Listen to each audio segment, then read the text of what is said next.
दोस्तों, आप लोगों ने आज तक बहुत सी ऐसी कहानियां सुनी होंगी जहां कुछ लोग प्यार के लिए किसी का भी कत्ल करने से गुरेज नहीं करते, तो वहीं कुछ लोग ऐसे भी होते हैं जो उसी प्यार के लिए अपनी ही जान दे देते हैं। आज की कहानी भी एक ऐसी ही लड़की की है जिसने प्यार में अपनी खुद की ही जान दे दी।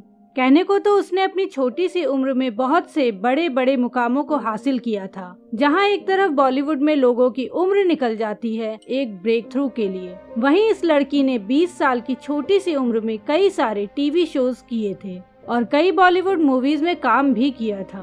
पर फिर ऐसा क्या हुआ कि अपने बर्थडे से एक हफ्ते पहले ही अपने ही टीवी शो के सेट पर उसने खुद ही फांसी लगाकर अपनी जिंदगी को अलविदा कह दिया। क्या उसकी इस मौत के पीछे उसका प्यार ही है, या फिर पहले से ही चल रही उसकी जिंदगी की कुछ ऐसी बातें जिसे उसने कभी किसी से खुलकर कही ही नहीं। जी हाँ दोस्तों, आज हम आपको इस वीडियो में तुनिशा शर्मा के जीवन से जुड़ी सारी बातें बताएंगे।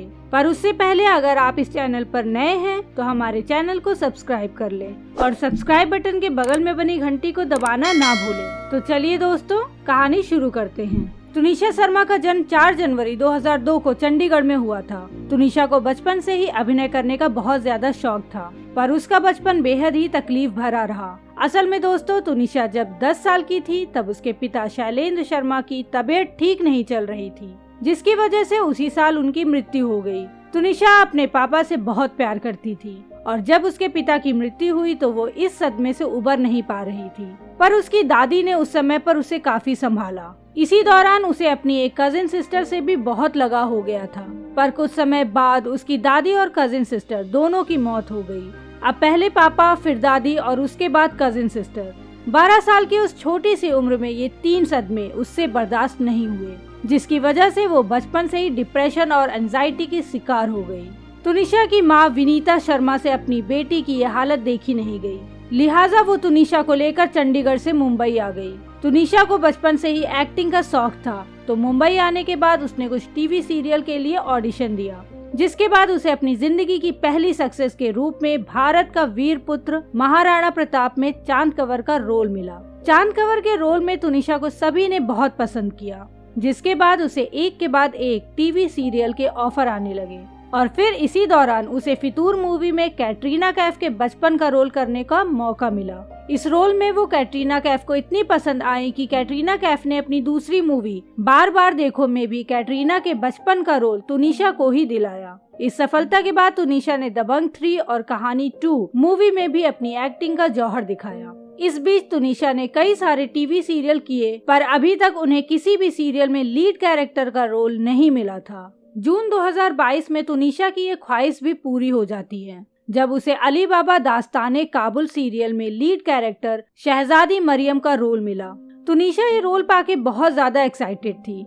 इसी सीरियल के सेट पर उसकी मुलाकात अपने को स्टार सीजान से हुई, जो इस सीरियल में अली बाबा का रोल निभा रहा था। इसी सेट पर साथ में काम करते करते इन दोनों के बीच पहले दोस्ती हुई और फिर ये दोस्ती धीरे धीरे प्यार में बदल गई। पर इनके प्यार में 2 दिक्कत थी।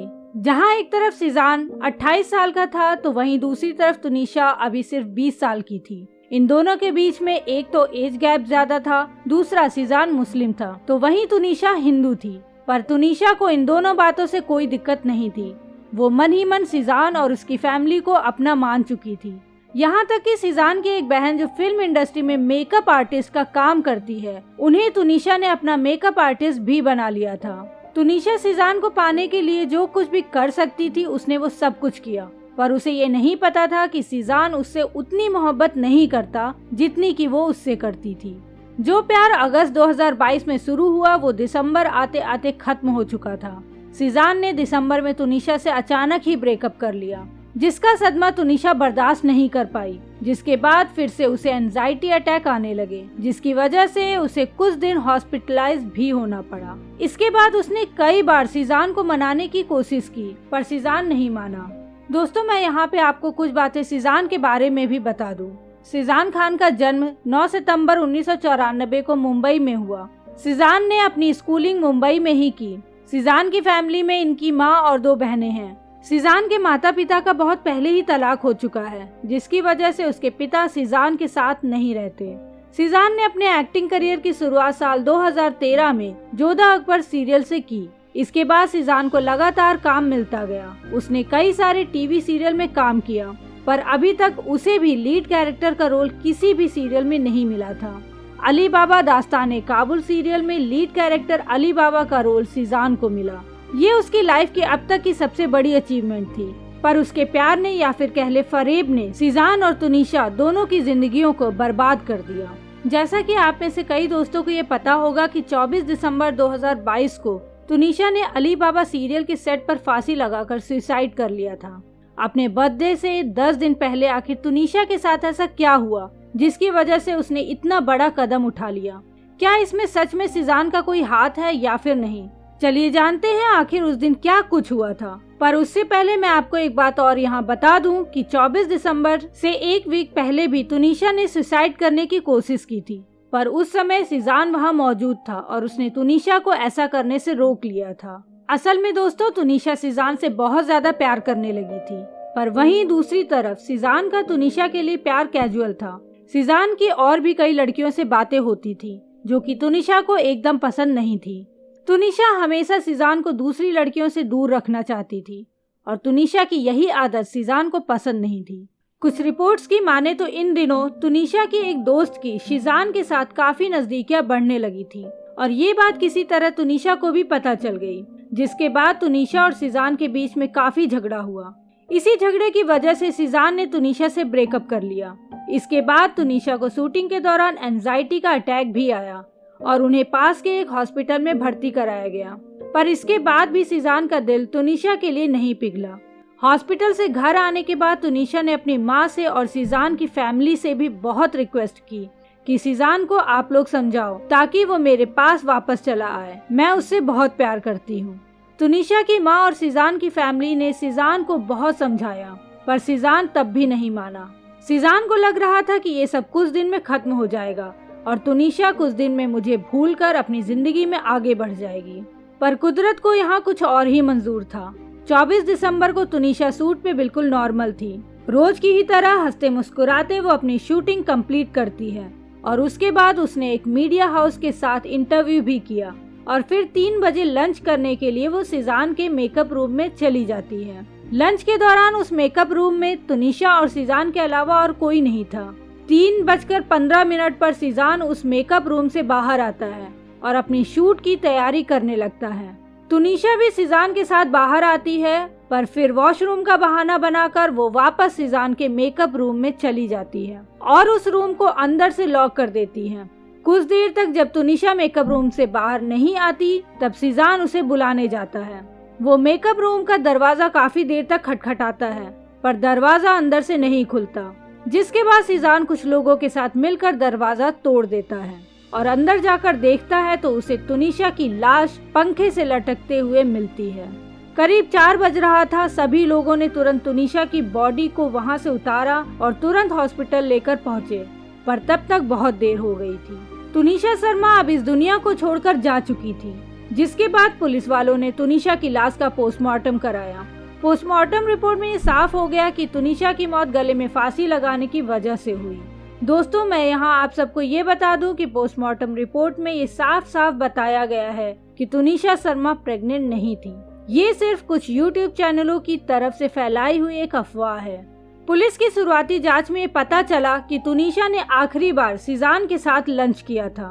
अकेले में उनमें क्या बातचीत हुई ये किसी को नहीं पता। इसी पूछताछ के दौरान पुलिस को ये भी पता चला कि सीजान और तुनिशा एक दूसरे से प्यार करते थे, पर कुछ दिन से उनके बीच में झगड़ा चल रहा था, जिसके बाद पुलिस ने पूछताछ के लिए सीजान को उसके घर से गिरफ्तार कर लिया।